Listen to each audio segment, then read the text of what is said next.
In this quick project, we're going to play with objects using features discussed in this and earlier sections to lay out a simple flyer.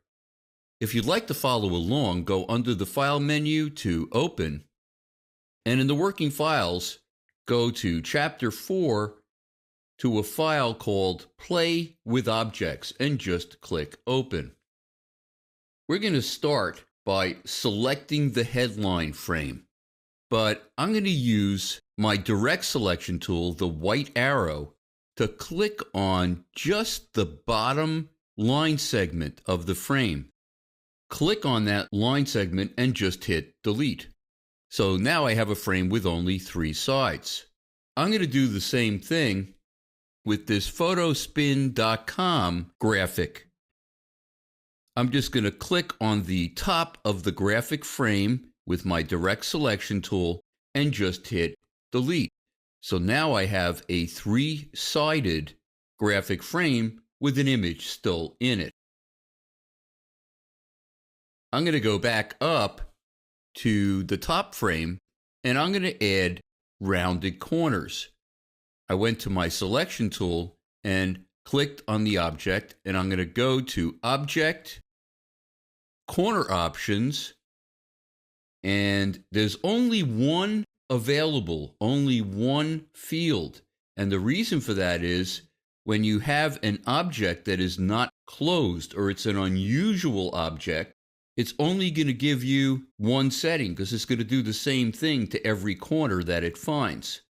So I'm going to click my up arrow just a couple of times, and instead of the existing no corner options, I'm going to go to rounded.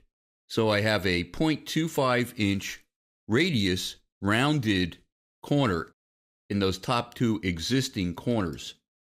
Now I'm going to scroll down and do the same thing to the bottom frame. I'm going to go back under the object menu to corner options and do the same thing. I'm going to click my up arrow next to that one available field and change the kind of a corner in the pop-up to rounded and click OK. Now I'm going to select the big graphic frame right in the middle of my layout. And let me scroll up a little bit so we can better see what's going on. And I need to find a script. So I'm going to go under the window menu to Utilities, Scripts. Let me just move it out of the way.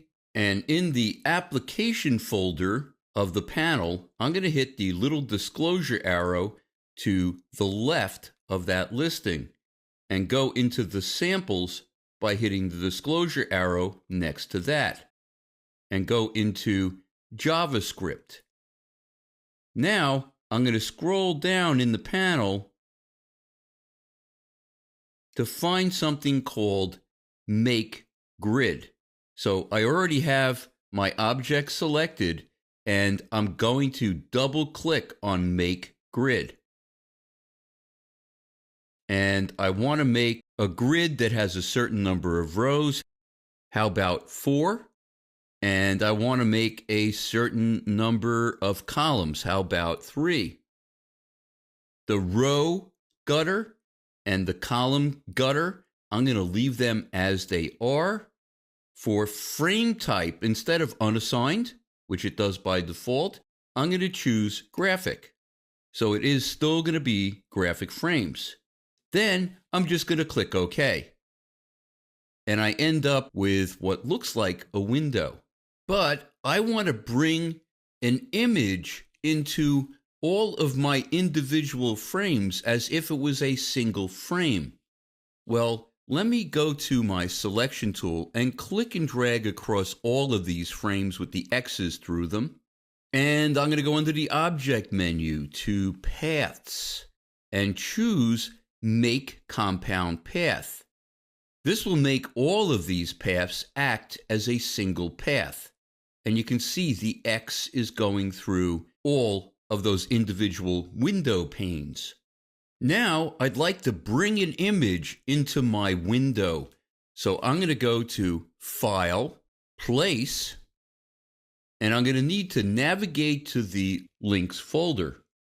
And I'm going to scroll all the way down to an image that is named 687_3414479.jpg. And I'm just going to click open. And it brought that image into all of the panes, but it's an individual graphic frame. It's a single graphic frame. Really kind of cool. But let's take this a step further. With that frame still selected, we're going to add an effect to it. Now, I realize we haven't talked about effects yet, and we will be talking about effects in an upcoming chapter, but why don't we go to our FX pop-up menu and choose Inner Shadow. And without doing anything, that's beginning to look like a window. Really kind of cool. But why don't we just lower the opacity? Because this is a little bit too dark. We'll go down to like 40%.